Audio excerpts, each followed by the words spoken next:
Toca Livros e Global Editora apresentam Apagando o Lampião, Vida e Morte do Rei do Cangaço, de Frederico Pernambucano de Melo, narrado por Daniel Vidal e Jorge de Paula. Introdução. Há 4 coisas no mundo que alegram cabra macho: dinheiro e moça bonita, cavalo e estradeiro baixo, clavinote e cartucheira para quem anda no cangaço. José Rodrigues de Carvalho, Cancioneiro do Norte, Fortaleza, 1903. São cabras do couro duro, onde bala bate e amassa, punhal enverga e não rompe, chuço quebra e não traspassa. Com indivíduos assim, nem o diabo quer graça. Leandro Gomes de Barros, Canção de Santa Cruz, 1912. Desde o princípio do mundo que há homem valentão, um Golias, um Davi, Carlos Magno, um Roldão, um Oliveiro, um Joabe, um Josué, um Sansão. Manuel Clementino Leite, em cantoria com José Patrício, sem data. Apude Pedro Batista, Cangaceiros do Nordeste, Paraíba, 1929. A edição de 28 de junho de 1938 da Gazeta de Alagoas, jornal de proa que Maceió possuía à época e ainda possui, dava notícia de cantoria de viola ocorrida em casa de Theo Brandão, liderança intelectual de cidade que se destacava nesse plano, entre as capitais brasileiras, havia muitas décadas. Residiam, ou tinham residido ali, por motivos diversos, ninguém menos que José Lins do Rego e Raquel de Queiroz, a animar tertúlias com a inteligência da terra, que não ficava a dever aos adventícios, por nomes do porte de um Graciliano Ramos, um Jorge de Lima, um Valdemar Cavalcante, um Pontes de Miranda, uma Nise da Silveira e dos que veremos logo adiante presentes à cantoria. No centro da festa regional, o poeta e repentista Manuel Neném, nome artístico de Manuel Floriano Ferreira, melhor dizer, Floriano, atendendo à prosódia regional, nascido em Bom Conselho de Papacaça, Pernambuco, mas radicado desde novo em Viçosa, Alagoas, onde vem a despertar para as belezas de sua arte. Talvez por isso, sempre se declarou viçosense.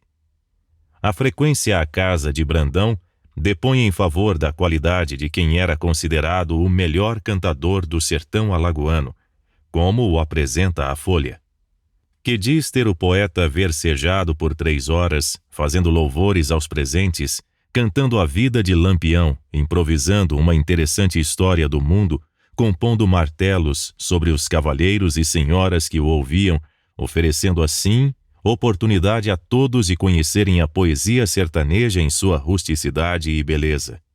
Entusiasmado, o jornalista arremata o registro com palavras de José Maria de Melo, para quem o menestrel não era menos que um documento vivo do nosso folclore, verdadeiro patrimônio poético de nossas fontes populares. Até a meia-noite, ouviram-se os aplausos de José Aloísio Brandão Vilela, que tomara a iniciativa de trazer o poeta de Viçosa, de Eloy e de Manuel Brandão, do padre Diegues Neto, de Jaques Azevedo, de Nominando Maia Gomes, de Freitas Cavalcante, de Humberto Bastos, de Aurélio Buarque de Holanda Ferreira, de Olímpio de Almeida, de Joaquim e de Manuel Diegues Júnior, uma academia de letras ocupava as cadeiras em casa de Brandão. O curioso desse registro é a legenda de Lampião ter se feito presente à sala de visitas de tantos intelectuais de prestígio, sublimada em tema de cantoria, quando o próprio cangaceiro ainda campeava livre de canga e corda pelo sertão, zombando da lei como de costume, e quando nem bem tinham se passado 2 meses de uma de suas impiedosas incursões de rapina pelo estado de Alagoas, o bando, tendo vasculhado as algibeiras magras e gordas das populações de parte da mata, do agreste e de alguns municípios sertanejos do estado, varando o território, de sul a norte, até entrar em Pernambuco, olhos de cobiça sobre o apurado da cana-de-açúcar, do fumo e da pata do boi. Ao que a imprensa regional abrira manchete em uníssono, como se combinada entre chefes de redação. reaparece o terror dos sertões do Nordeste. Nada menos. Assunto favorito das páginas policiais. A conclusão se impõe. Passados mais de 20 anos de vida no cangaço, depois de dominar pelo terror porções relevantes de 7 estados da Federação, Lampião estava mais para mito do que para personagem de crônica policial naquele 27 de junho de 1938, data em que se verificou a cantoria de Manuel Neném. Relutava em se prender às páginas de crime dos jornais. Morreria no final do mês seguinte e sua morte encarnaria alguma coisa muito maior do que a destruição de um bandido famoso. Do modo como a Guerra de Canudos, de 1897, significou para o Nordeste rural muito mais do que o 1889 de Deodoro da Fonseca, como porta de entrada da modernidade republicana, por boa ou má que tenha sido esta, a morte de Lampião, de sua mulher e de 9 de seus auxiliares na Grota do Angico, a 28 de julho de 1938, com a decretação do final do cangaço nos 2 anos que se seguiriam, veio a cristalizar-se em marco da extinção tardia da República Velha em nossos sertões. Porção de Brasil, onde o movimento revolucionário de 1930 não representou muito aos olhos do residente da Caatinga. O desmoronamento do bando de Lampião, aliado ao extermínio, também abala do foco da religiosidade popular de Pau de Colher, em Riacho da Casa Nova, Bahia, em dias de janeiro do mesmo ano de 1938, ergue-se como virada de página autêntica na existência do homem do campo de nossa região. Mudanças perceptíveis para além do círculo da elite, condicionantes e futuros a se abrirem à frente doravante. Diante destas, a retórica de cartão postal do Estado Novo de Getúlio Vargas levantaria brindes à superação final dos estadualismos anacrônicos, porventura ainda vicejantes nas periferias do Brasil. Pois que se eliminavam, passados apenas 7 meses do golpe de Estado de 10 de novembro de 1937, os 2 cânceres que corroíam o Nordeste profundo na visão do regime novo em folha: o fanatismo religioso e o banditismo rural, para não fugir aos conceitos então em voga no papelório oficial, tendenciosos a mais não poder. Eis a modernidade do Estado Novo, brandida a dente de cachorro pelo positivismo castilhista de Vargas. A morte de Lampião, estrondando o mundo afora pela imprensa do Rio de Janeiro, de São Paulo, de Buenos Aires, de Nova York e até mesmo de Paris, para não falar das ondas curtas da Rádio Nacional do Rio de Janeiro, jogando para toda a América do Sul os comentários vivos sobre o acontecimento, responderá por nova cantoria. Mais uma. Pela 2ª vez, Manuel Neném é retirado de Viçosa e trazido para a capital por seu protetor, José Aloísio Vilela, para espetáculo ainda maior, presentes os mesmos fãs maceioenses da festa anterior, cada qual trazendo agora pelo braço um curioso a mais, a se mesclarem os da terra com os repórteres de jornais do Sudeste que tinham tomado a cidade de assalto em busca de notícias para suas reportagens especiais sobre o acontecimento do Angico. A novidade ficava por conta do imperativo de fazer justiça à façanha gigantesca da polícia de Alagoas, que levara as corporações congêneres de todos os demais estados do Nordeste a mergulhar em frustração mal disfarçada à frente de Pernambuco, Paraíba e Bahia, os mais atingidos pelas tropelias de um rei do cangaço, agora sem coroa, sem bando e sem cabeça. O caso de Pernambuco chegava a ser doloroso diante de um passivo de 2 décadas de luta, ao preço de dezenas de vidas sacrificadas e de milhares de contos de réis despendidos na campanha.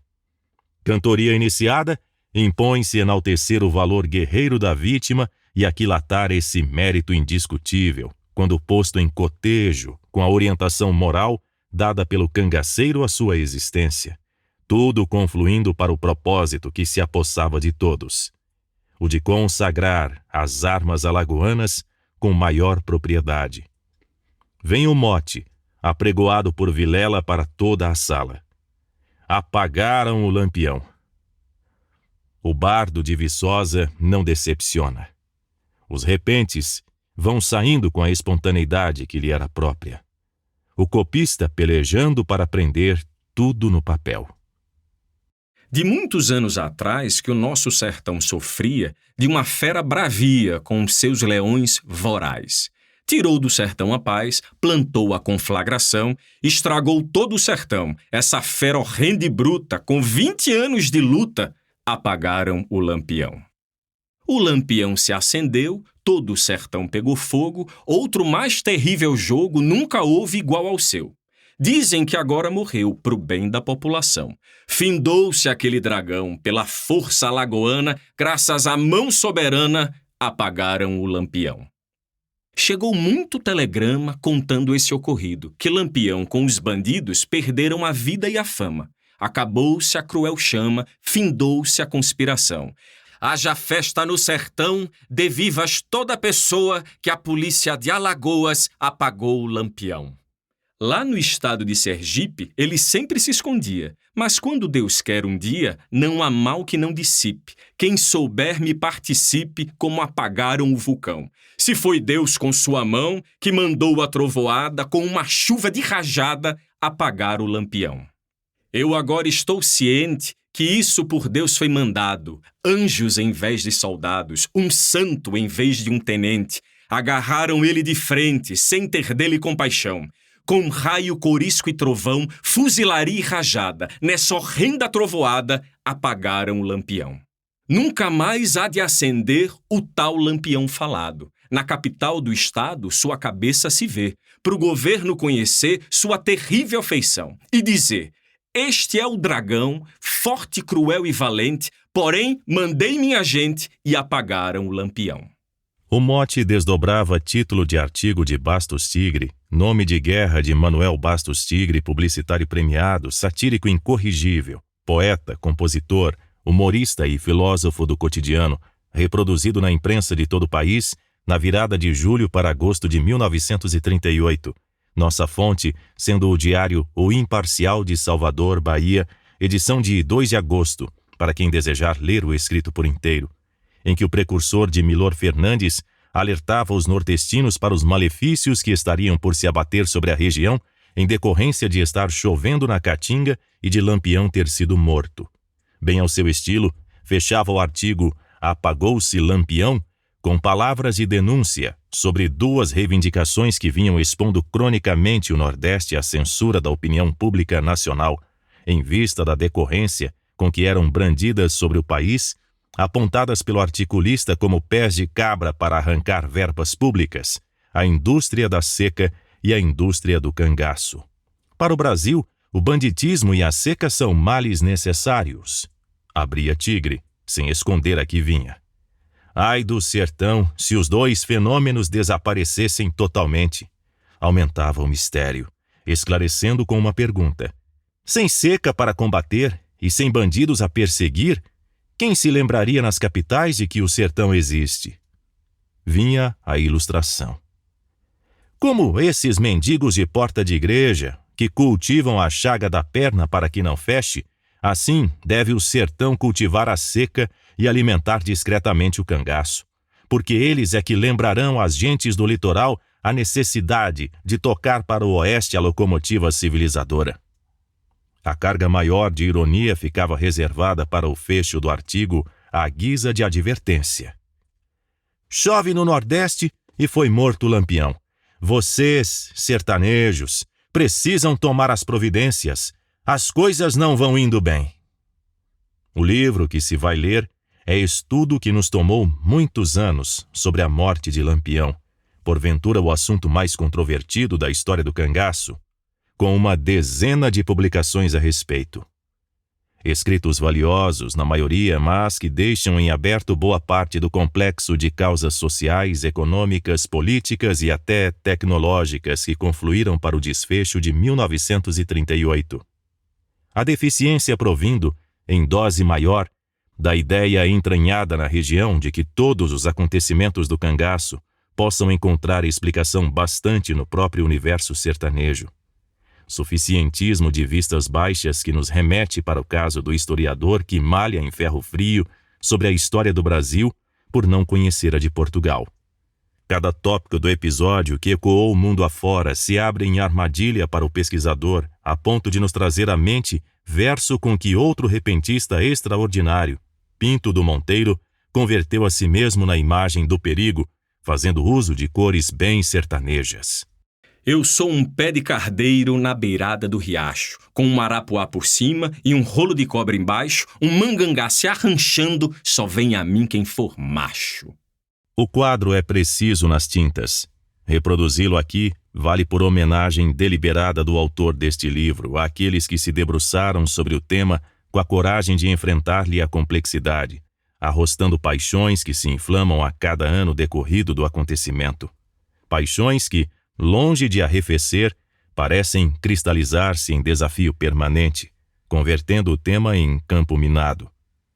A despeito do comentário, tivemos o cuidado de não fazer tábua rasa de nenhuma dessas fontes escritas do que dá prova à bibliografia ao final.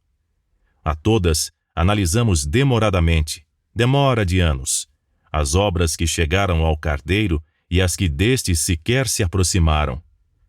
Não nos surpreendem as dificuldades enfrentadas por seus autores, afinal, debruçaram-se sobre um mito de vida que a morte não fez senão ampliar.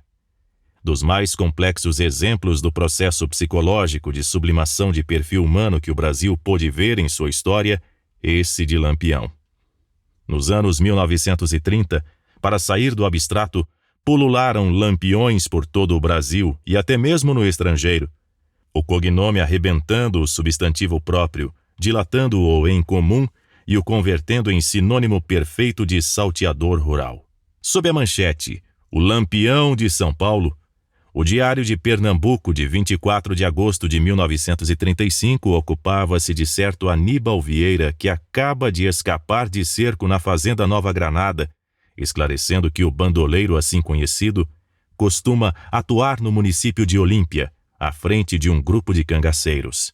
O mesmo jornal, a 30 de março de 1937, abre a manchete Morto Lampião Capixaba, dando conta de ter sido eliminado em Colatina por força volante comandada pelo tenente Maia, o conhecido chefe de facínoras Levindo Neto, tombando a uma rajada de metralhadora.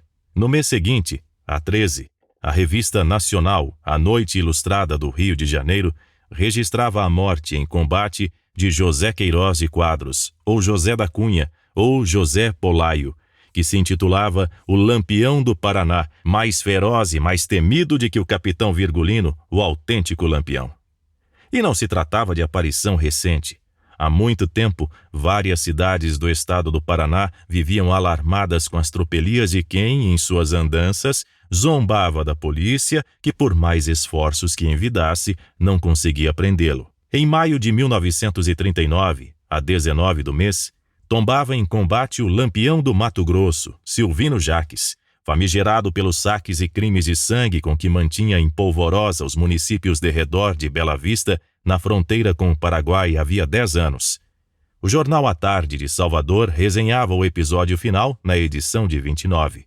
Por fim, o caso trazido pelo jornal Correio de Aracaju, de 11 de julho desse mesmo 1939, sob a manchete O Fascínio da Antonomasia de Lampião, em que se relatam os passos mais recentes do Lampião de Portugal, que agia no município de Faro, trazendo em polvorosa as freguesias montanhosas de Alvim, Adruelas e Salgueiros.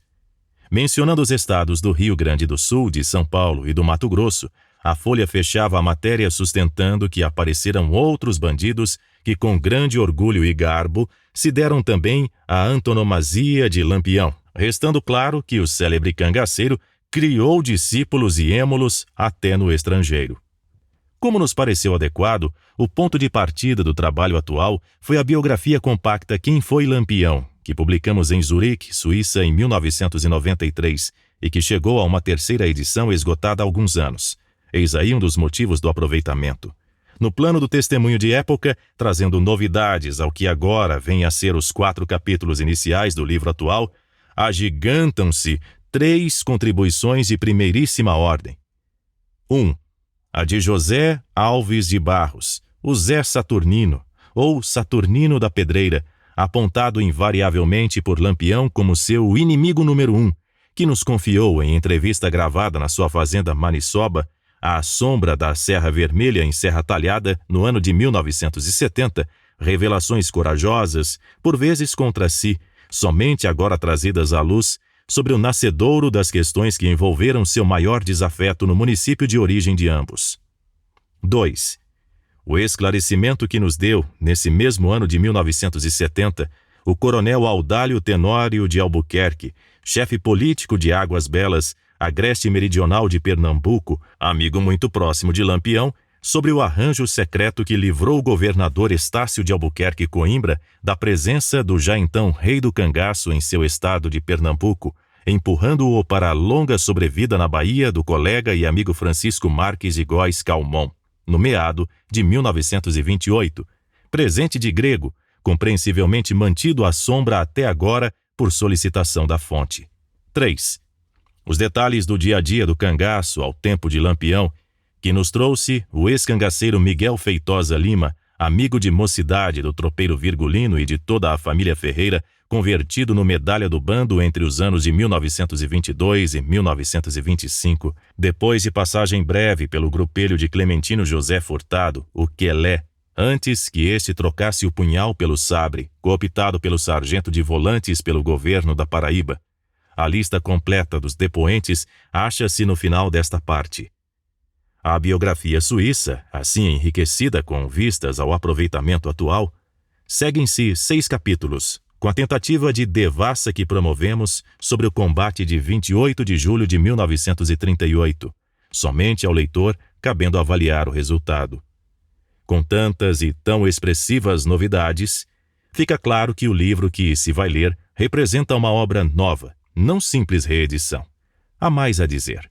Ausente o brilho no escrito, advogamos em seu favor a seriedade, feita de isenção e da paciência de muitos anos, não custa repetir.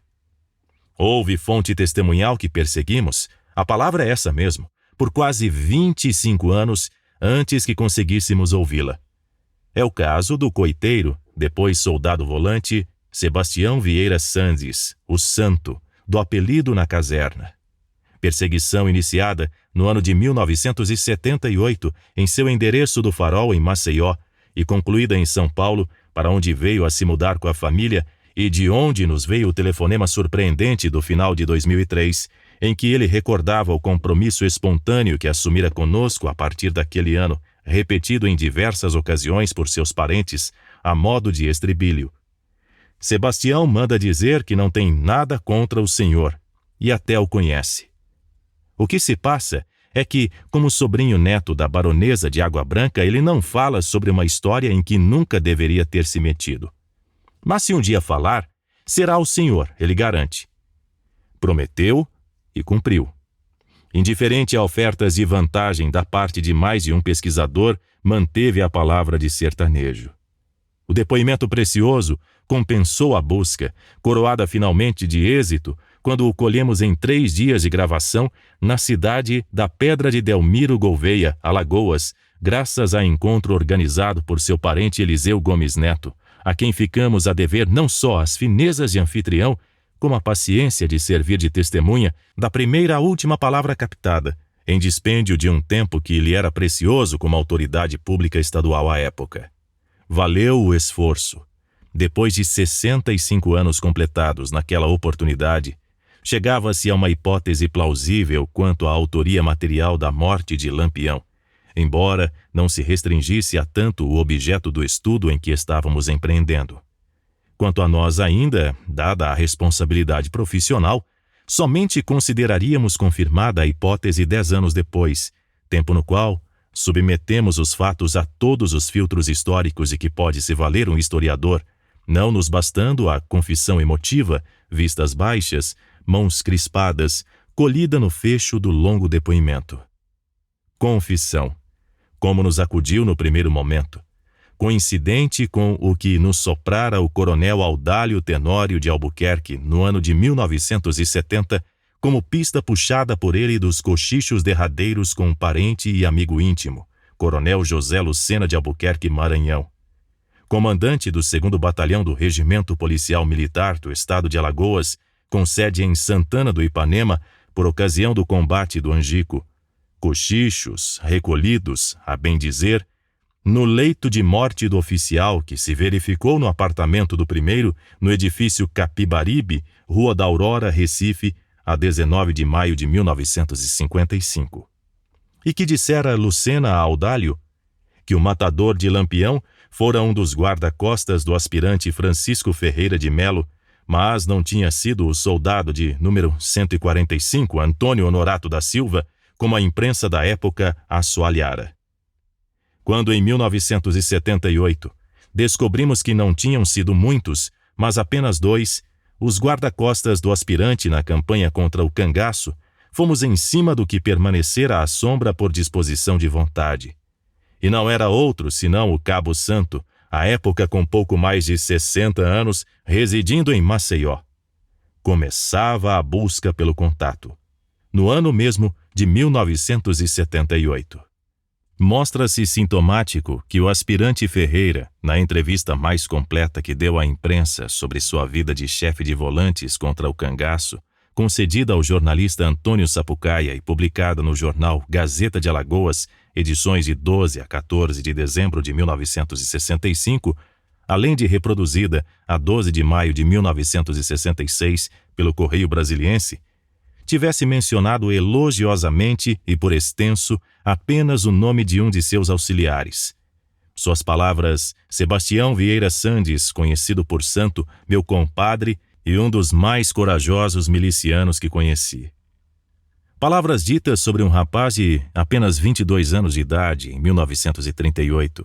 De fato, o aspirante viria a apadrinhar a menina Socorro no ano de 1943, convertendo-se em compadre do já então Cabo Santo, a quem tanto admirava, segundo nos revelou sua esposa, Lourdes Ramalho de Figueiredo Sandes.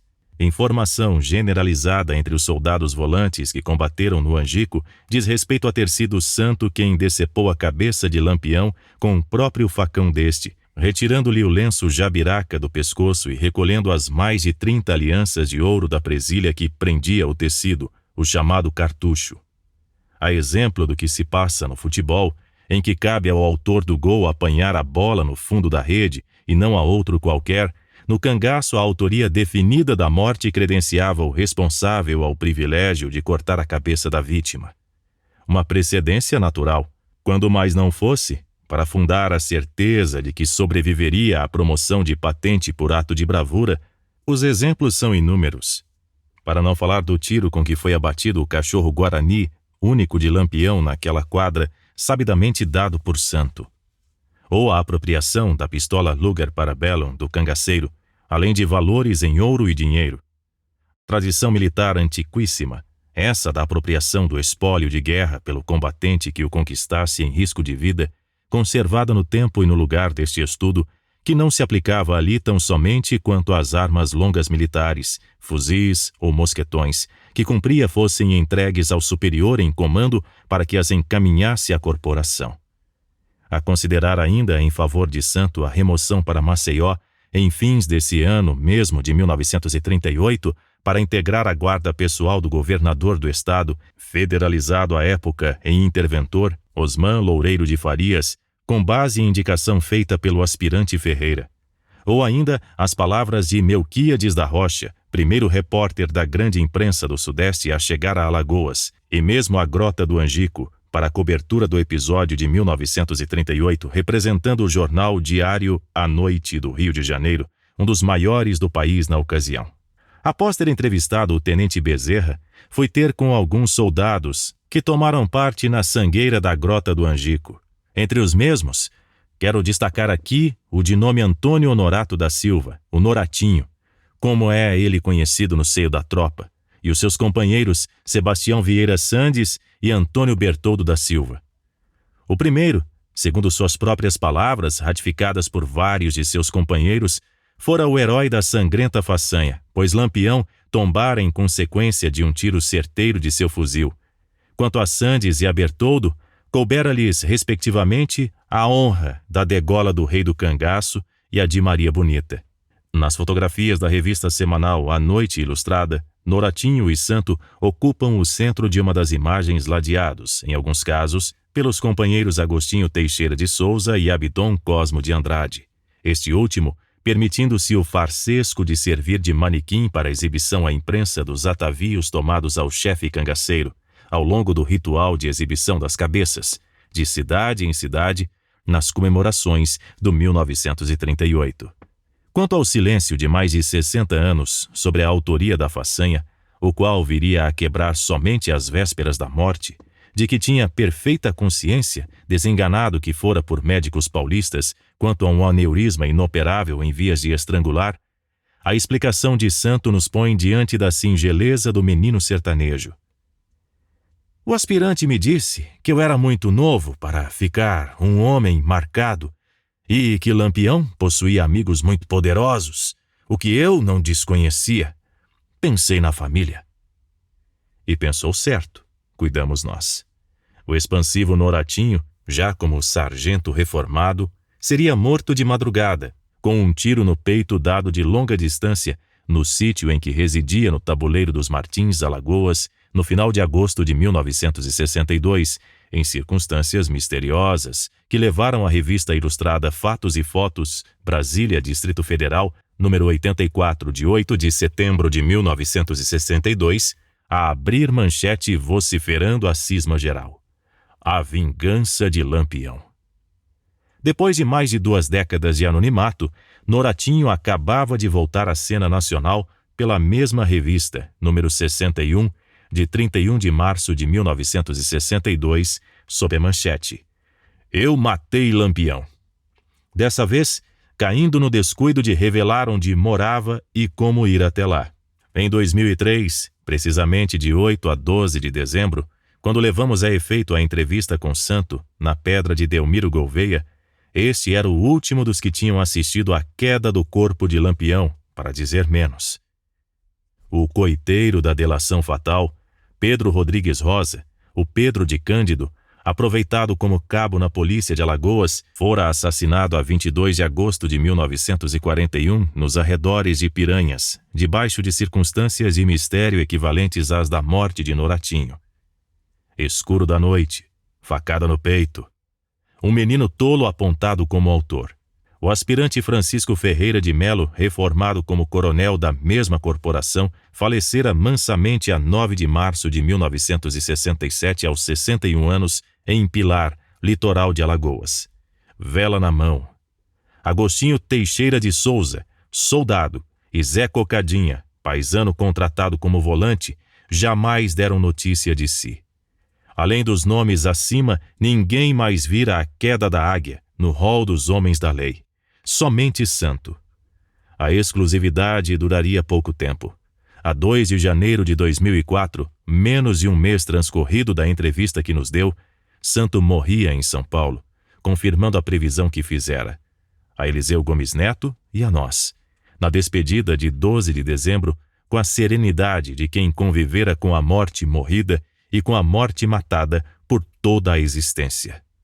Morria aliviado do peso de levar para a cova um segredo tão grande, como dissera no telefonema com que nos convocou para a conversa na Pedra de Delmiro Gouveia. Nenhum resultado material lhe veio da confissão. Salta aos olhos. E abona a isenção da entrevista, de par com a coerência de quem a concedeu. Para que o leitor se inteire da linha que adotamos na pesquisa para o tratamento das revelações não apenas de Santo, mas de todas as testemunhas que ouvimos, sem dar atenção ao relógio, algumas por diversas vezes, diremos que a plausibilidade do relato, finalmente aproveitado no estudo, resultou do cotejo entre as diferentes vozes, umas corrigindo os excessos ou imprecisões das outras, num jogo de contrastes purificador. Para não falar da crítica da fonte e de seu contributo, que caracteriza modernamente a historiografia, desde quando despiu o espartilho positivista, e cedeu à modéstia de receber a contribuição de ciências afins, particularmente da antropologia e da psicologia. Desde então, a chamada prova histórica abandona o sacrário e fica ao alcance dos vários recursos de que se vale o historiador para aferir-lhe a plausibilidade, dimensionando-lhe o potencial probatório como resultado, sem prejuízo da inteireza da mensagem contida no documento, cujo núcleo essencial prossegue intocável, é claro. No caso do soldado santo, tomado naturalmente como ilustração do caminho que seguimos, deve ser visto que, ao lado do testemunho tardio que nos deu, o de 2003, quando resolve revelar o segredo de vida inteira somente aos 87 anos de idade, à vista da sentença de morte a que aludimos, e nos convoca para conversar na pedra de Delmiro Gouveia, para onde se deslocava na despedida aos parentes, havia outro, muito anterior, fornecido por ele ao colega de farda José Panta, em conversa contemporânea ao episódio do Angico, do qual ambos participaram ativamente. Panta nos reproduziu o relato informal segredado em 1938 pelo amigo e camarada de armas, para o que se valeu da meticulosidade da boa memória de sertanejo, a este juntando o seu próprio testemunho de vista, não menos valioso, tudo colhido por nós em sua casa da Pedra de Delmiro Gouveia, a 24 de abril de 1993. Relato que tivemos a oportunidade rara de confirmar 3 anos depois, no palco mesmo do episódio estudado, a Grota do Angico, ao longo de todo o dia 21 de julho de 1996, sob condições privilegiadas e estímulo à memória de todos, em razão do que há de sugestivo no ambiente e, sobretudo, das presenças ali, animando a conversa, de Candeeiro, antigo membro da guarda pessoal de Lampião, e de um dos coiteiros do bando na derradeira hora, a privar com o chefe de cangaço até a véspera do combate final, Manuel Félix, o Mané Félix, como gostava de ser chamado. Colhemos então, no que respeita às narrativas de Santo, uma coerência digna de nota.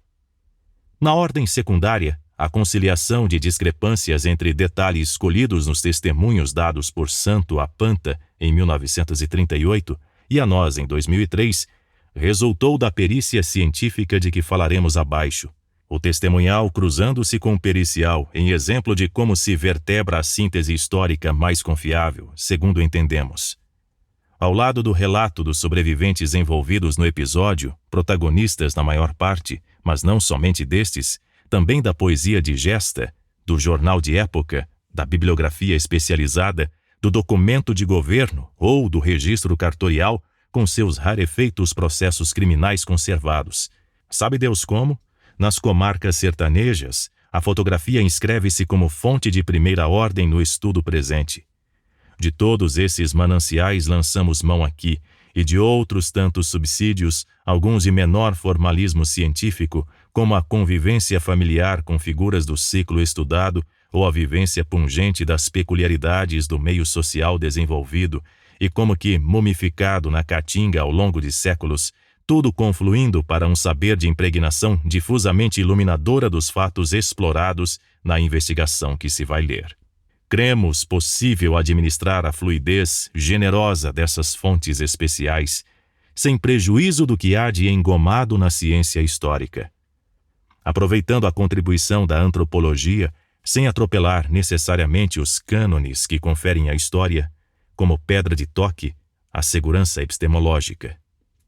Afinal, se vimos em ação na Caatinga, no verdor dos nossos 20 anos, um dos últimos bandos de cangaceiros do Nordeste, chefiado por Floro Gomes Novaes, o capitão Fuloro, segundo a prosódia local, da Ribeira do Ipanema, zona da fronteira entre Pernambuco e Alagoas, que chegou a comandar grupo formado por Mané Prata, Zé Prata e Faísca, tendo por lugar-tenente o não menos famoso Valderedo Ferreira, todos no mosquetão, no punhal, na cartucheira e no chapéu de couro. Por que não fazer de impressões tão profundas uma gávea a mais, talvez incomparável, para a compreensão de fenômenos notoriamente complexo, em seus tons de drama, em suas motivações épicas, em seu arraigamento cultural, enfim? Razão ao sábio João Ribeiro, quando, em artigo de 1918, sobre o papel do documento formal na investigação histórica, lembrava ser verdade que os ossos ficam, e são, por isso, mais acessíveis ao historiador. Todavia, o passado não pode ser composto de esqueletos. Há de ser vida ou coisa nenhuma.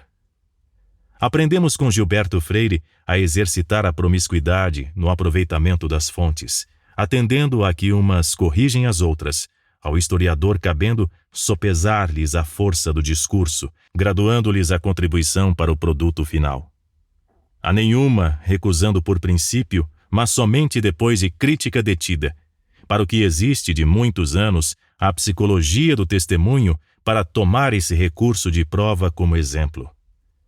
Chamamos a atenção do leitor, por outro lado, para a simetria que adotamos no trato das várias estações de que se integra a trajetória biográfica de Lampião, privilegiando os acontecimentos ainda controversos ou à sombra, a despeito dos 80 anos decorridos de sua morte, uma fuga ao repetitivo. Há boas biografias lineares sobre o maior dos cangaceiros. Ponto alto do estudo, pela originalidade de que se reveste, acha-se na perícia feita gentilmente pelo perito criminal federal Eduardo Makoto Sato, do Instituto Nacional de Criminalística, da bem equipada Polícia Federal Brasileira, que nos permitiu purificar a informação acerca do tiro único que vitimou o rei do cangaço, abrindo margem à eliminação de algumas candidaturas à autoria do feito histórico gigantesco. Pretensões derrubadas por se revelarem incompatíveis com a evidência balística a que se chegou. Pelas marcas impressas na lâmina do longo punhal e respectiva bainha metálica da vítima, conjunto baleado pelo mesmo disparo causador da morte de seu dono, na voz de todas as testemunhas, foi-nos possível recuperar a trajetória do projétil com segurança científica. Resta agradecer ao presidente do Instituto Histórico e Geográfico de Alagoas, em Maceió, professor Jaime Lustosa de Altavila, o acesso privilegiado à relíquia, preservada exemplarmente ali desde 1938. Privilégio de pesquisa, bem entendido. Por aí o leitor já vê que não recebemos os depoimentos de testemunhas ou de informantes como dogma, recapitulemos. Mas, superando o velho respeito sacral dos positivistas quanto às provas históricas, submetemos cada uma destas ao crivo do cruzamento de fontes, de modo a que umas iluminassem as outras, corroborando-lhes o conteúdo ou lhes extraindo aquela borra que Emílio Mira e Lopes identificava como produto humano do que chamou de afã de notoriedade, contra o qual Tucídides tratara de vacinar-se ainda na antiguidade, em seu clássico História da Guerra do Peloponeso, com palavras que merecem transcrição aqui pelas lições que encerram. Quanto à narrativa dos acontecimentos da guerra, pensei não dever escrevê-los confiando em informações de qualquer um, nem nas minhas impressões pessoais. Falo apenas por testemunhos oculares, ou depois de uma crítica tão apurada e completa quanto possível das minhas informações. E isso não se faz sem dificuldades, pois em cada acontecimento os testemunhos divergem segundo as simpatias e a memória de cada um. Aos depoentes que nos auxiliaram por meio de entrevista presencial, por telefone ou por carta, à frente os ex-cangaceiros Adília, Aristéia, Barreira, Candeeiro, Dadá, Medalha, Sila e Tirania. Ao lado dos soldados volantes, os ditos macacos do deboche do cangaço, Antonino Marques de Oliveira, Antônio Vieira da Silva, Davi Gomes de Urubeba, Elias Marques de Alencar, Francisco Florentino da Silva, o Chico Rouco, Francisco Geraldo de Carvalho, o Cabo Chiquinho, Higino José Belarmino, o Nego Gino, Luiz de Souza Nogueira, o Luiz Flor, Oséias Rodrigues da Silva, o Xorroxó, João Gomes de Lira, João de Siqueira Campos, Joaquim de Souza Neto, o Quinca de Pedro, José Antônio dos Santos, José Alves de Barros, o Zé Saturnino da Pedreira, Manuel Cavalcante de Souza, o Neco de Pedro Gregório, Filadelfo Correia Lima, o Fuzileiro, Pompeu Aristides de Moura, José Panta e Sebastião Vieira Sandes, o Santo, e aos paisanos, ora agentes, ora pacientes na Guerra do Cangaço, testemunhas presenciais em todo caso. Adalta Paiva, Afonso Deodato Pereira, Amália Xavier de Oliveira, Audálio Tenório de Albuquerque, Andrelino Pereira Nunes, o Senhorzinho da Beleza, Antônio Leite Cavalcante, o Antônio Grosso, Antônio Paranhos, Austriclínio de Barros Correia, Cira de Brito Bezerra, de Geni Alencar Ribeiro, Fortunato de Sagominho, o Ciato, Francisco Rodrigues Pereira, o Chiquinho Rodrigues, Gerson de Albuquerque Maranhão, Jackson Alves de Carvalho, João de Sagominho, Joaquim Conrado de Lorena Issá, Lauro Cabral de Oliveira Leite, Luiz Andrelino Nogueira, Luiz Carlos Prestes, Manuel Félix, Manuel Luiz Bezerra, o Mané Lulu, Manuel Pereira Valões, o Neco Valões, Maura Lima Cabral, Melquíades da Rocha, Moreira Campos, Nalige de Souza Leão Fleury, Osman Loureiro de Farias, Pedro de Albuquerque Cavalcante, o Pedrinho de Salvador, Rosa Mineiro Dias, Risoleta Maciel Brandão, Valdemar Damasceno de Souza, Zélia Ferreira Leite, a mocinha, seja consignado o primeiro agradecimento. Aos colaboradores de hoje, que instrumentalizaram o estudo por meio de informações orais, perícia científica, documentos escritos ou imagens, cabe agradecimento não menor. Casos e Alcino Alves Costa, Antônio Correia Rosa, Antônio Neto, Antônio Sapucaia, Carlos Eduardo Gomes, Carlos Nogueira, Deiró Eunápio Borges Neto, Eduardo Gaia Maia, Eduardo Macoto Sato, Eliseu Gomes Neto, Euler Gonçalves de Oliveira, Geraldo Ferraz Satorres Neto, Getúlio Bezerra dos Santos, Jairo Luiz de Oliveira, Lamartine de Andrade Lima, Leandro Cardoso Fernandes, Luiz Rubem Bonfim, João de Souza Lima, Maria Rocha, Mauro Gurgel, Melquíades Pinto Paiva, Nivaldo Carvalho, Paulo Brito Bezerra, Pedro Nunes Filho, Pedro Correia do Lago, Peter Burke, Robério Barreto Santos, Rostan Medeiros, Sérgio Augusto Souza Dantas, Severino Ribeiro, Souza Neto, Wilson Lucena de Albuquerque Maranhão e Zezito Guedes. Fazendo nossas as ressalvas de Tucídides, tão antigas quanto atuais, ao leitor caberá dizer se conseguimos nos aproximar do cardeiro plantado em desafio por Severino Pinto. Sítio do Caldeireiro, Recife, julho de 2018. Frederico Pernambucano de Melo. Capítulo 1. 80 anos depois. Os guerreiros da minha terra já nascem feitos. Não aprenderam esgrima nem tiveram instrução. Brigar é do seu destino. Cabeleira, conselheiro, tempestade, lampião. Ascenso Ferreira, Catimbó, Recife, Revista do Norte, 1927. É possível, pois, que haja em nós escondidos alguns vestígios da energia de Lampião. Talvez a energia esteja apenas adormecida, abafada pela verminose e pelos adjetivos idiotas que nos ensinaram na escola.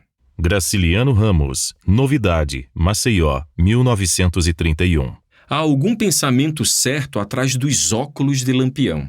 Suas alpercatas rudes pisam algum terreno sagrado. Rubem Braga, O Conde e o Passarinho, Rio de Janeiro. J. Olímpio, 1935. A evolução social e econômica do Nordeste do Brasil tem sido lenta. No interior em especial, que é do que deseja se ocupar este estudo, há muito do Nordeste de ontem em nosso presente. Bem mais do que seria lícito imaginar, em contraste com o ritmo com que se renova a vida social em outras regiões do país, particularmente no Sudeste. Na economia, na política, na cultura como um todo, nos costumes, nas praxes negociais, na propriedade da terra, na pobreza endêmica, alongada em epidêmica nos períodos de seca, em um senhorialismo vazio contra o qual já se batiam, no século XIX, Antônio Pedro de Figueiredo e Tobias Barreto, as marcas do que fomos nos 3 séculos sedimentares de nossa formação colonial, parecem vir à tona a cada passo dado no presente, não como fonte de inspiração, mas como obstáculo a avanços a que tais passos nos pudessem conduzir. Tão negativo quanto foi para Portugal a volta da dominação jesuítica após o declínio de Pombal, para pensarmos exemplo notório em matéria de assalto ao futuro cometido pelo passado, mostrou-se entre nós, guardadas as proporções, o assassinato à bala de Delmiro Gouveia ao final da 2ª década do século passado. A 10 de outubro de 1917, por meio de 3 tiros de rifle para os que amam as exatidões. Por que do seu arrojo yankee, da sua disciplina teutônica, da sua urbanidade latina, para empregarmos adjetivações de que fez uso o jornalista Assis Chateaubriand em testemunho de vista dado ao Diário de Pernambuco de 1º de setembro de 1917, e do seu modo superior de converter humilhações em matéria-prima para vitórias pessoais, o mundo rural de nossa região vinha se beneficiando como ainda não foi avaliado por inteiro.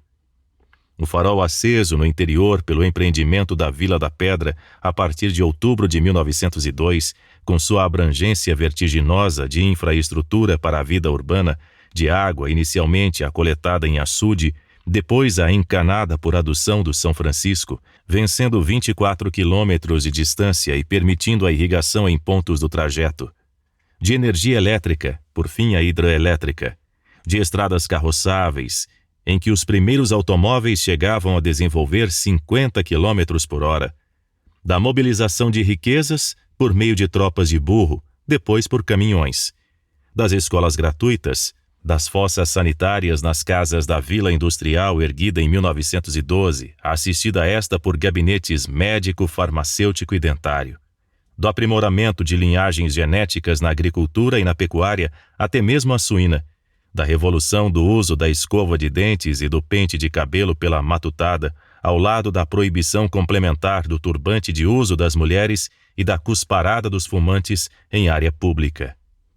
Da proteção da fauna e, quanto possível, da flora, de equilíbrio delicado na caatinga, da instituição do lazer domingueiro condicionado pela assiduidade no trabalho ou no estudo, com os concertos por banda de música, os bailes ao ar livre, a patinação em rink especialmente concebido e as sessões de cinema para cerca de 1.000 espectadores. Da difusão dos jornais e revistas, além da montagem da oficina de periódico local, o Correio da Pedra, que circularia no ano seguinte ao da morte do pioneiro. Tudo isso é testemunho dado aos gritos de que poderia ser bem outro o ritmo de desenvolvimento do Nordeste profundo. Nem é preciso invadir a sala de visitas da biografia de Delmiro, em que se destaca a façanha ciclópica da captação de energia elétrica a partir das águas do São Francisco, precipitadas na cachoeira de Paulo Afonso, a dividir Alagoas e Bahia, para qualificar a voz que se calou naquele 1917, rouca de pregar no deserto da opinião pública nacional. E quando não são balas, é a indiferença que se entrincheira no bacharelismo e na politicagem, para manter as estruturas sociais de modo a que se possa passar a sela sobre as populações e cavalgá-las como a cavalo. Que prestígio oficial tiveram entre nós os empreendimentos progressistas levados a efeito pelos jovens engenheiros Carlos Alberto de Menezes e Pierre Collier, no ramo da indústria têxtil, sob inspiração da encíclica Rerum Novarum, de Leão XIII, em 1891, iniciativa que nos legou a primeira vila operária da América Latina ao lado de outros pioneirismos corajosos, ou a experiência similar de Luiz Tarquínio na Bahia, no mesmo ano, um autodidata filho de escrava liberta, introdutor entre nós da licença maternidade. Talvez o de seus responsáveis não terem sido abatidos a tiros de rifle como Delmiro Gouveia. Pouca gente sabe que o grande reformador de modos e costumes por todo o interior do Nordeste, em artigo de 27 de janeiro de 1918 pelo Diário de Pernambuco, o historiador Oliveira Lima dizia ter surpreendido na Pedra não apenas uma revolução econômica, senão um edifício moral. Chegou a ter sob sua influência direta, lá mesmo na vilazinha caiada de um branco de doer nos olhos, a 3 dos maiores cangaceiros do século XX. Um destes, Sebastião Pereira e Silva, o senhor Pereira, como agregado por um tempo em 1916, juntamente com um primo e sócio de comando do grupo que depois viriam a formar, Luiz Pereira da Costa Jacobina, o Luiz Padre. E como contratado para transportar peles de cabra e ovelha em tropas de burro, na então florescente vida da almocrevaria, a ninguém menos que o jovem Virgulino Ferreira da Silva, o futuro Lampião. Com 20, 25 e 18 anos de idade, respectivamente, senhor, padre e Virgulino, sob a influência que o meio de origem lhes inculcara, andavam já então de namoro com o rifle. Contudo, para o casamento fervoroso que contrairiam daí a meses não somente com este, mas também com o punhal e a cartucheira, a eliminação de Delmiro pelas balas do cangaço regional há de ter funcionado como fator determinante de primeira ordem. Exemplo capaz de gerar frutos amargos por muitos anos. No sertão todo do Nordeste, com irradiação pelas Minas Gerais, o Senhor da Pedra não era senão um imperador. Um condottiere do Renascimento, de olhos abertos para as luzes do progresso material, com o que não se está a dizer que tivesse sido menos duro em seu despotismo de autocrata convicto. Prova disso reside no desinteresse de Delmiro em reivindicar do governo estadual a designação do tripé institucional juiz-promotor-delegado de polícia para a Pedra, quando a população e a pujança econômica do lugar já autorizavam que o burgo se desvinculasse das autoridades do município vizinho de Água Branca. Até a morte de Delmiro, os conflitos foram arbitrados ali pela direção da Companhia Agrofabril Mercantil, produtora das linhas Estrela e Barrilejo, para o mercado brasileiro e para exportação, respectivamente, com recursos para o próprio Delmiro. Afinal, como a poesia local tratara de registrar. Quando Delmiro chegou naquele triste lugar, havia só um deserto, de ninguém poder morar. Não tinha casa nem gente, nem estrada para passar. Terra de pedra e espinho, de macambira rasteira, naquele sertão medonho, só se ouvia a vida inteira, rosnado de canguçu e o ronco da cachoeira. No momento em que o cangaço faz desmoronar aquilo tudo por tiros de tocaia desferidos em início de noite iluminada pela melhor energia elétrica do Nordeste, como era a de Pedra em 1917, apagando as luzes do progresso por toda a região, mostra aos rapazes da terra que ainda não havia chegado ao mundo rural o tempo de fundar impérios sobre a caldeira a vapor e o dínamo, e que a tradição orgulhosa de uma vida selvagem, consolidada em verdadeira subcultura dentro da relativa homogeneidade da cultura pastoril envolvente, seguia dando as cartas na caatinga. O efeito desastroso não se detinha por aí. O brilho da administração nucleada na pedra, caracterizado pelo uso sistemático da delegação de poderes a agentes espalhados pelas diferentes praças do interior, os conhecidos comissários locais de Delmiro, ou ainda pelo emprego de praxes modernizantes, a exemplo da franquia e da terceirização, com transferência de responsabilidades em graus variados de autonomia, vai sendo transposto para a escuridão do cangaço, transformando a tradição brasileira secularmente desorganizada e boêmia do nosso banditismo rural em vetor de poder econômico e político à margem da lei. Naquilo que temos chamado de cangaço S.A., para definir o lampianismo como etapa final do fenômeno. Final e sofisticadamente montada em padrões capitalistas, postos em ação desde meados de 1926 pelo menos. Exagero? Ao morrer, em 1938, Lampião supervisionava 10 subgrupos de cangaço espalhados pela caatinga de vários estados do Nordeste, a partir de um grupo central de cerca de 22 membros selecionados a dedo, à frente dos quais se deslocava ao lado de Maria Bonita. Quem eram então Corisco, Luiz Pedro, Moreno, Zé Sereno, Labareda, Português, Balão, Criança, Juriti e diferente, senão franqueados do rei do cangaço, mobilizando capitais altíssimos por meio do assalto direto e da extorsão, pela venda de segurança quanto a vidas e propriedades, a ascendência do chefe maior jamais sendo posta em dúvida graças não somente ao seu carisma e aos dotes de administrador, ambos indiscutíveis, como por motivo das ligações proto-mafiosas com políticos regionais que chegaram ao nível de governador de estado.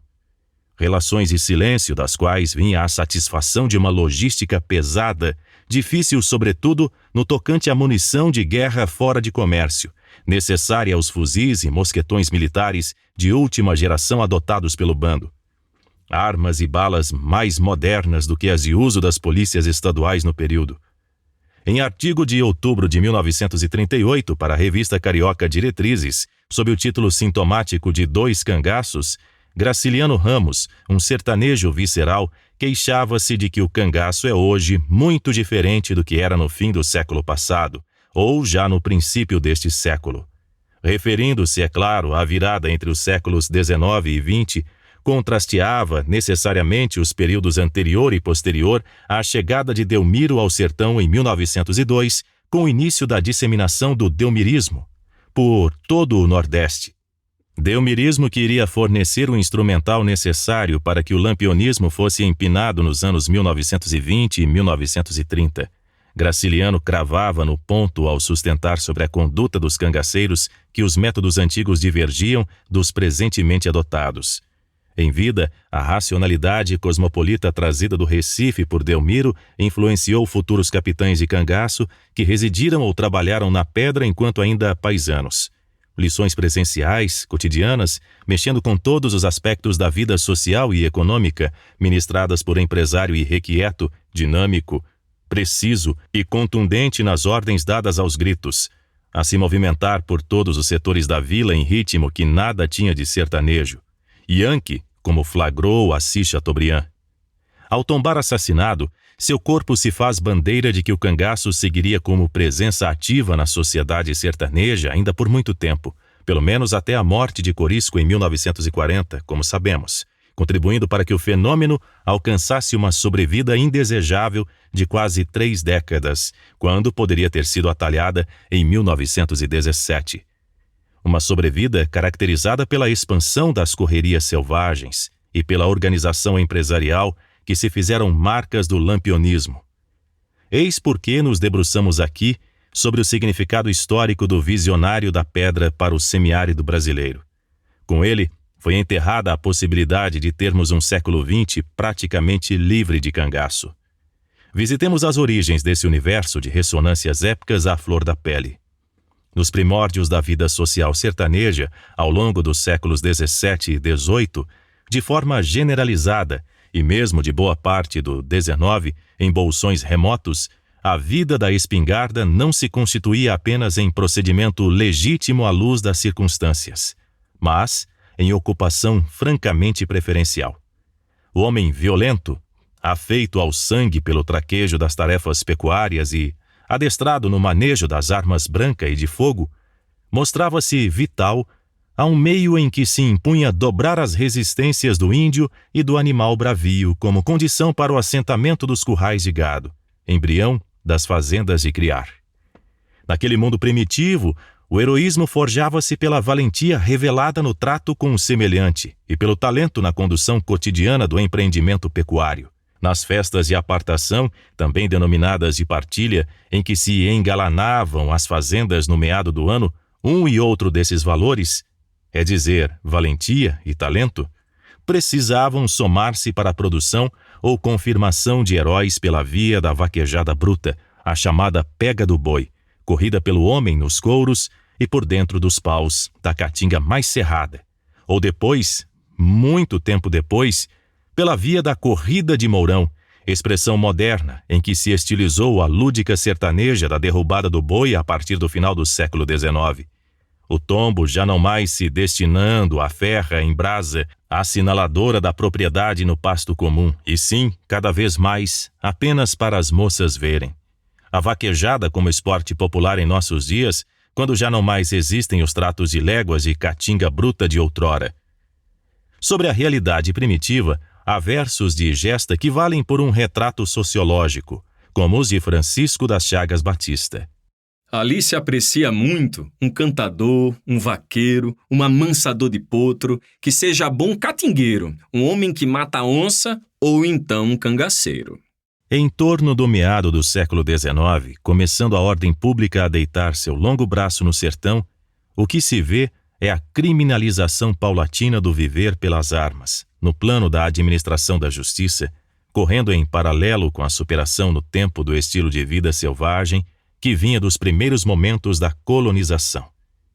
O heroísmo cotidiano de seus protagonistas, por cada vez menos necessário, adquirindo contornos de arcaísmo.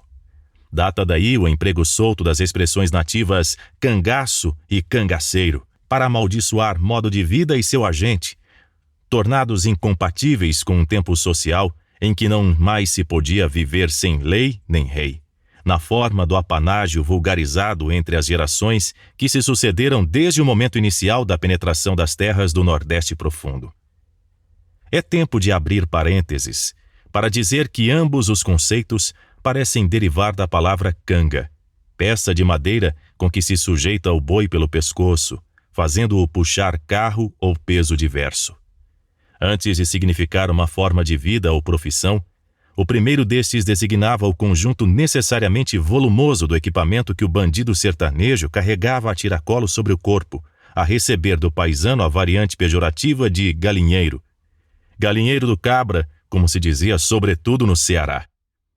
Porque na Caatinga, a desvalorização do viver absoluto se deu muito mais por causa da imposição de um código de valores litorâneos do que pela superação natural de uma etapa de desenvolvimento.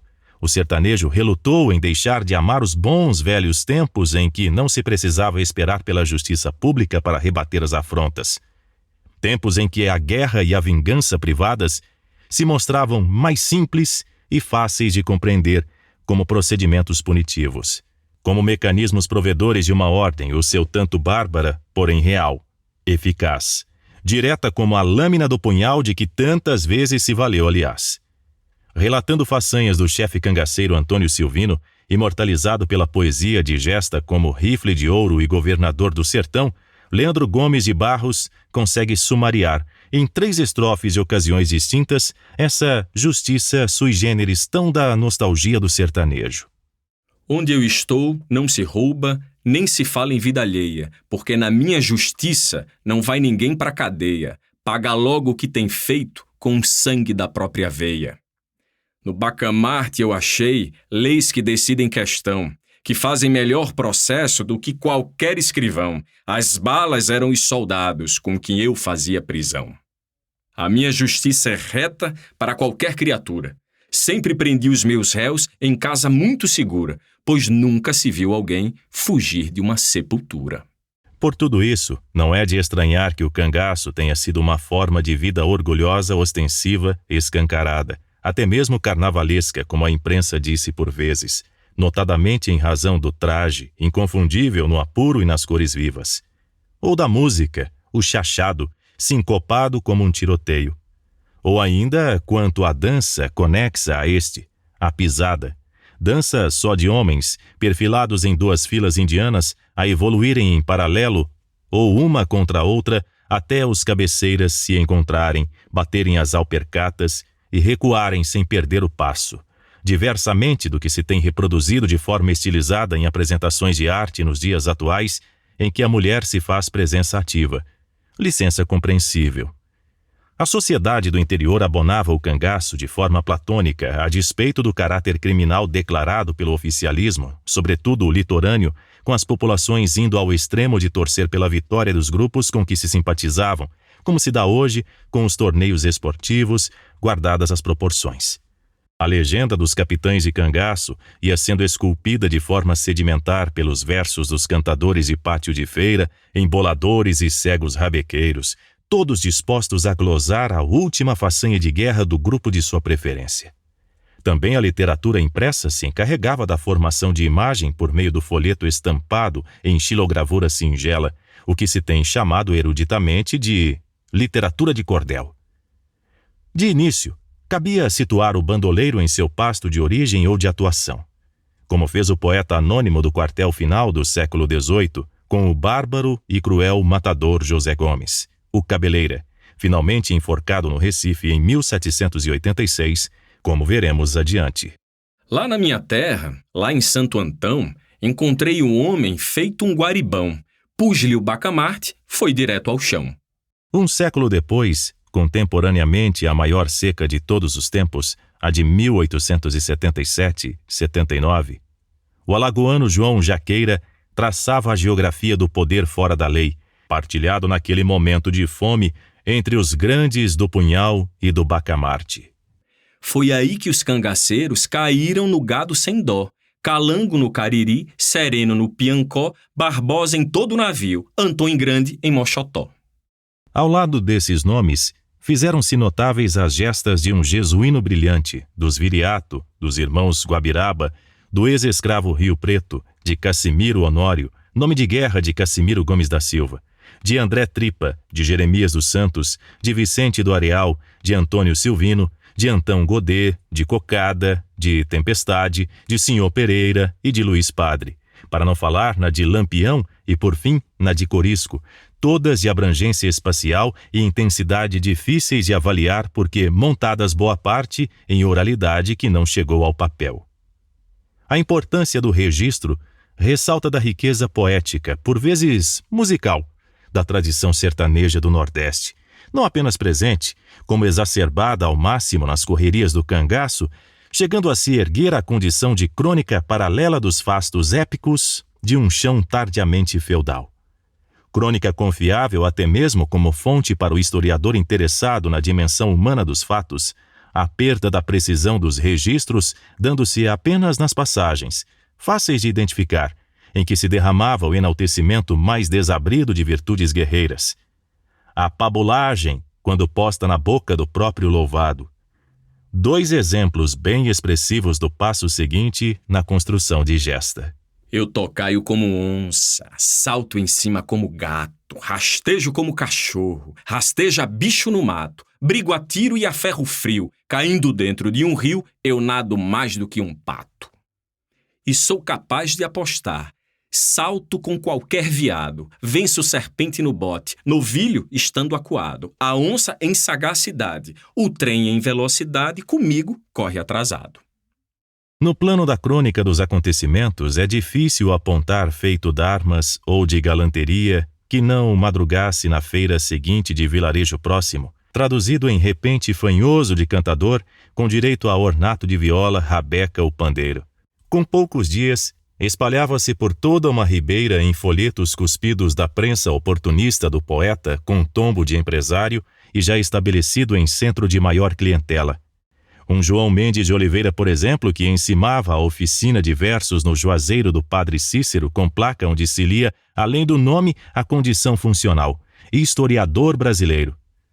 Esses vates de alpercata, nunca distraídos do compromisso com o belo, foram além da arte e fizeram ciência sob as espécies mais aparentes da história, da biografia, da toponímia, da antropologia cultural e do folclore. Ao tempo de suas produções, foram também repórteres, correspondentes de guerra, os mais ousados. Que dizer do autor anônimo, um soldado, provavelmente, do ABC sobre o cerco de Fagundes em 1898, cangaceiros e macacos travados em combate, que quase põe abaixo o vilarejo paraibano próximo a Campina Grande. Vejamos parte dos versos, de ritmo que não fica a dever às composições guerreiras de um Gonçalves Dias, na forma como Leonardo Mota os recolheu da memória do cantador Bernardo Cintura, publicando-os em 1925. Agora estou me lembrando do tempo dos Guabiraba. O capitão Zé Augusto cercou a serra e a Isaba, encontrou os cangaceiros, quase Fagundes se acaba. Cercou a serra e a Isaba com 30 soldados junto. Falou para os cangaceiros, são pouco, apareça muito. Tomou a boca da furna, trouxe carga de defunto. Deram fogo 2 horas, bala na serra zoando, com distâncias de 3 léguas, toda a gente apreciando e o povo todo dizendo, Fagundes está se acabando. Guerreava o capitão com 18 cangaceiros, passando bala por bala, com troco de dinheiro, matou 2, baleou 3, o resto depois correram. Mandou o chefe da turba retirar os baleados, que o sangue regava o chão como em matança de gado, e disse devagarinho, os macacos tão danado. Nada se pode fazer, guardemos para o futuro, que a noite está como breu, ninguém enxerga no escuro. Pode ser que em outro baile a gente atire seguro. Por muito tempo, o cantador repórter foi o único a promover a circulação de notícias nos ermos sertanejos, disputando em sagacidade com o cigano o monopólio da novidade no deserto. Muito mais o leitor atentará para os versos e modinhas da produção popular do chamado ciclo heróico, se tiver em vista que o abraço da viola com o punhal se deu muitas vezes na própria intimidade dos grupos combatentes, dispensando o rapsodo profissional, de algum modo um intruso, um paisano, na linguagem comum a cangaceiros e macacos. Rio Preto, no quartel derradeiro do século XIX, foi cangaceiro de fama e cantador apreciado na fronteira sertaneja da Paraíba com Pernambuco. Dele, não se sabendo se mais temido por conta dos desafios em cantoria de viola ou das brigadas em que se envolveu, superando a origem ínfima. Afinal, como registrou a gesta. Rio Preto era um negro, escravo de sujeição. Quando veio a liberdade, logo deu para valentão, a poder de cartucheira, clavinote e um bom facão. Seu brado de armas denotava o amor pela liberdade da parte de quem viveu privado dela por tantos anos. De poesia era feito o grito de Alevante que cantava em meio ao estacato dos tiros. Rio Preto foi quem disse, e como disse não nega, leva a faca, leva chumbo, morre solto e não se entrega. Findo o combate, armas ainda em brasa, do bando de Sr. Pereira, de atuação na mesma área, mas já no século XX, alteava-se uma voz de tenor que fazia a crônica em versos de todo o combate. Era o cangaceiro sereno, negro e analfabeto, dando-se ao orgulho de iluminar o campo de batalha depois de morto o clarão dos tiros. Nesse mesmo bando, quando das permanências ociosas dos coitos dos coronéis de confiança, cabia a Luiz Cacheado ou a João Dedé, o criança, cantar mexidos ao ritmo da batida de mão na argola à esquerda da culatra do rifle cruzeta, assim chamado Winchester de modelo 1892, arma padrão nas lutas sertanejas do período. Criança era louvado entre os cabras também por outra de suas habilidades, a de alfaiate em pano e em couro. A tradição musical do cangaço, percebida desde fins do século XVIII, quando Cabeleira fascinava a filha do capitão Mor, Cristóvão de Holanda Cavalcante, que o prendera nos canaviais do Engenho Novo do Pau-d'Alho, Pernambuco, não perderia terreno com Lampião, por mãos de quem se apresentava bem viva século e meio depois. Quando em visita de cortesia à Fazenda da Pedra de Laurindo Diniz, em Princesa, Paraíba, fins de setembro de 1922, os rapazes de Virgulino cantavam em primeira, segunda e terceira vozes, animando o chachado, revelou-nos a testemunha Maura Lima Cabral, da vizinha Triunfo, Pernambuco. Seu pai, Genésio Gonçalves de Lima, fotógrafo profissional, colheria na oportunidade as primeiras imagens do nascente bando de cangaceiros, fazendo-o a convite insistente de Lampião.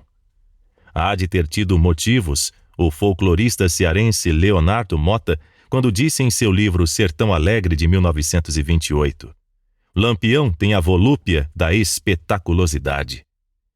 Na década de 1930, Zé Baiano e Mourão, na primeira metade, e Gitirana, nos anos finais, dividiam a palma da composição e da execução musicais no bando do já comissionado Capitão Virgulino, ele próprio um amante discreto do canto, além de bom tocador de sanfona, segundo revelou o cangaceiro Volta Seca. Todo esse mundo de poesia, musicalidade e ritmo, condicionado quanto ao último pelo tchac-tchac binário da alavanca do rifle Winchester ou pelo prá-prá-prá-prá quaternário do ferrolho do fuzil Mauser, convém não deixar de lado no esforço por compreender o cangaço em face das sociedades sertaneja e regional nordestina, bem como a projeção do nosso biografado para além das esferas sociais em que atuou. Lampião é hoje, muito mais do que era em vida, figura internacional, possuindo como poucos brasileiros biografia em inglês lançada no mercado norte-americano em 1978 por Billy James Chandler, sem esquecer que o New York Times cobriu-lhe as façanhas de maior ousadia entre 1930 e 1938. A fotografia, ao chegar ao sertão na década inicial do século passado, faz as delícias do cangaço. Dessa forma de existência aventureira que há de ser reconhecida, não custa insistir, pela força de gerar uma subcultura dentro da cultura pastoril sertaneja envolvente, e que parece ter sido criada para rechear uma fotografia, tamanhos os cuidados dos cangaceiros com a estética, com a imponência da estampa, com o fascínio do traje guerreiro de que se serviam. Nisso, o cavaleiro medieval europeu e o samurai oriental são seus rivais mais à mão. Pintados para a guerra e se fazendo suporte de sua própria arte. Arte nunca desligada da vida do homem e de seu cotidiano. Portada, trançada a tiracolo, afivelada por todo o corpo, a ampliar os limites físicos do usuário.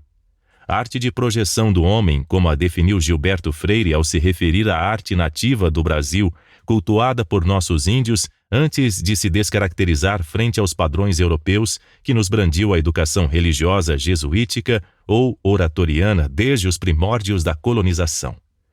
A presença abundante da fotografia nas décadas finais do ciclo histórico proporciona ao estudioso do fenômeno a possibilidade de chegar a elucidações e reconstituições técnicas bastante precisas. Assim quanto ao traje, ao armamento empregado, à motivação estética, à postura física, aos equipamentos. Conjunto esse último em que se salienta o jogo de 2 ou 4 bolsas de brim grosso, dispostas em X sobre o tórax, os chamados bornais, portados à guisa de armário do nômade, como já dissemos em livro, sobre os quais se deve atentar para a distribuição anatomicamente hábil pelo corpo, com a resposta funcional de deixar o combatente livre para os meneios da guerra móvel sertaneja, a ponto de rolar pelo chão para se furtar das balas sem perda de objetos, salvo a farinha, quando não entrouxada devidamente. O peso aqui oscilava de ordinário entre os 20 e 25 quilos, podendo chegar aos 30 quilos em viagens mais longas, níveis que excedem a prescrição dos manuais militares voltados para a infantaria, até mesmo os concebidos para países europeus de clima mais ameno que o nosso.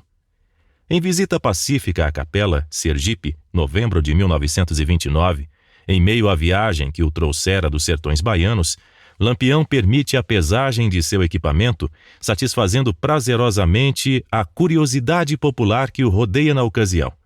A balança do armazém faz cair o queixo aos presentes, 29 quilos, sem as armas branca e de fogo, vazios os depósitos de água. A literatura militar europeia recomenda para o infante os 22 quilos como limite de condução na marcha. No trópico, e que dizer do nosso ardente semiárido, o peso ideal deve sofrer redução. Olhando para os presentes, Lampião sai-se com um arremate jocoso ao encontro, sustentando carregar consigo 3 coisas: coragem, dinheiro e bala. E como carregava! Tomando a fotografia como base de estudo que empreendemos em 1988, com apoio nos recursos de memória dos ex-cangaceiros Medalha e Candeeiro e do ex-soldado volante Luiz Flor, chegamos à recomposição por alfaiates de pano e de couro da ribeira do navio Pernambuco de um traje completo de cangaceiro, do chapéu de couro à alpercata de rabicho, mostrado em julho daquele ano na Fundação Joaquim Nabuco, no Recife. Levado para Zurique, Suíça, em 1992, o conjunto esteve exposto em museu ilustre daquela cidade, objeto da curiosidade do europeu durante 2 meses. Por tudo quanto vimos, não nos parece presa de ardor retórico, antes animado do afã de sacudir verdades sobre o país dormente do litoral, o Euclides da Cunha que sustentava que o heroísmo tem nos sertões, para todos sempre perdidas, tragédias espantosas.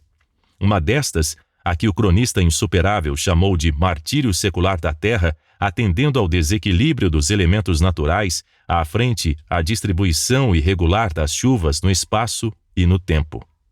Outra, a do misticismo espessamente messiânico, por vezes amaneirado em sebastianismo, com as cotas de sangue do rodeador, da Pedra do Reino, de Canudos, do caldeirão da Santa Cruz do Deserto, de Pau de Colher e de tantos outros episódios, o último dos quais combatido ferrenhamente pelo Estado Novo já em dias de 1938. Esperamos que você tenha gostado desta prévia. Para continuar ouvindo este audiolivro no Google Play Livros, use o link na descrição do vídeo.